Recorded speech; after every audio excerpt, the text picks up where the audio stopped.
English Forward presents How Being Bilingual Makes You Smarter. I'd like you to come along with me on a thought journey as we explore how learning English as your second language and becoming bilingual can help you become smarter, more self-assured, and advance your progress towards success. Please bear with me as I take you through a short story that illustrates how being bilingual changes the way people see and interact with you.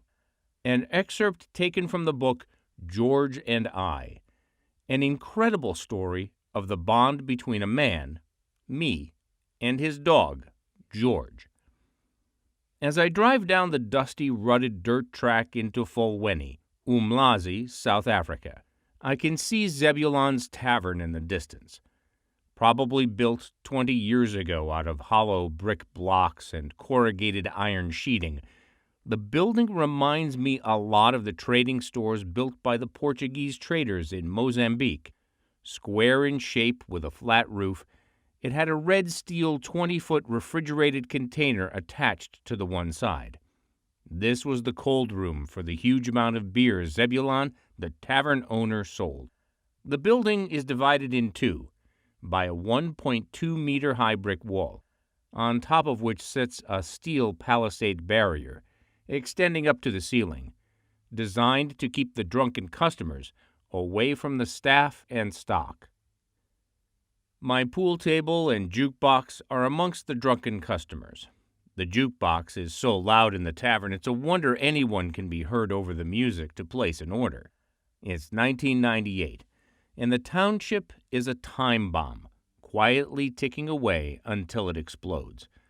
The tension is tangible, and it's not a pleasant place to work in. I can't imagine what it's like to live in. In the last 3 months, 7 of the tavern owners where I have a pool table placed have been brutally murdered, the result of faction fighting and territorial disputes. I am sick and tired of the tension and have 3 pool tables left to uplift and move out of the area. We had a great time in Folweni in previous years. The returns were good, and George, a large staffy cross pit bull, had become something of a legend to the children that lived in that township. As we approach the store, I can see children running as they recognize the bakkie pickup truck. Above the diesel engine, the high-pitched voices can be faintly heard shouting, "George, ufikili!" George has arrived.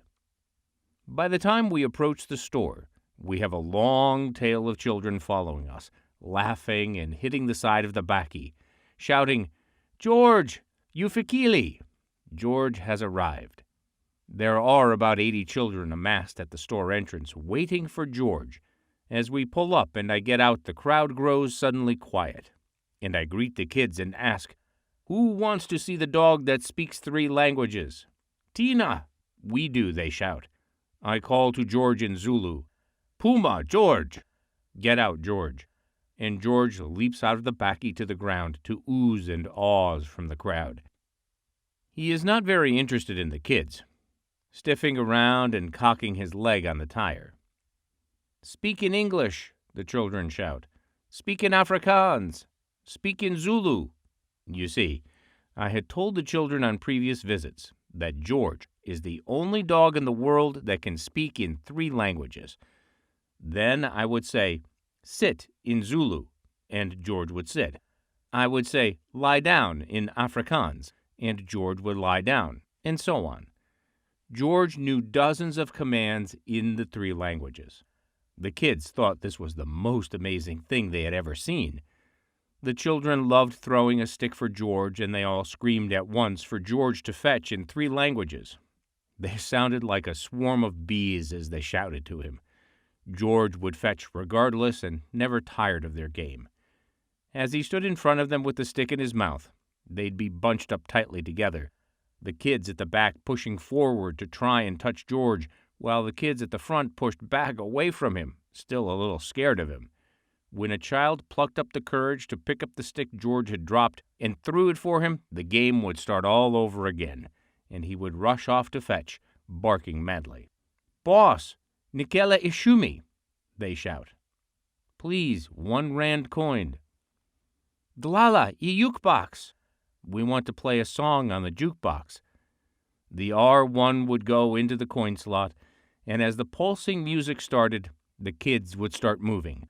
A mass of animated, gyrating happy dancers, each trying to outdo the other with the craziest moves, while George rushed around them barking, enjoying the fun.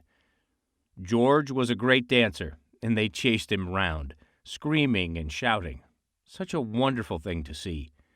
In amongst the filth and poverty, George was a bilingual entertainer, and the kids loved him.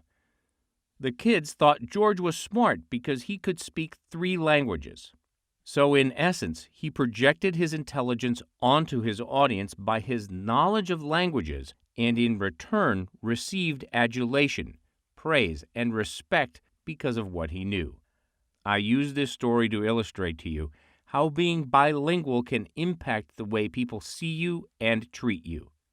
Is this the same for humans? Let's think about this for a moment. The last time you got into an Uber in Paris or asked for directions in Rome, did you greet the driver with a hello, a bonjour, or a ciao? Even the slightest effort in trying to learn someone else's language changes the way the person interacts with you.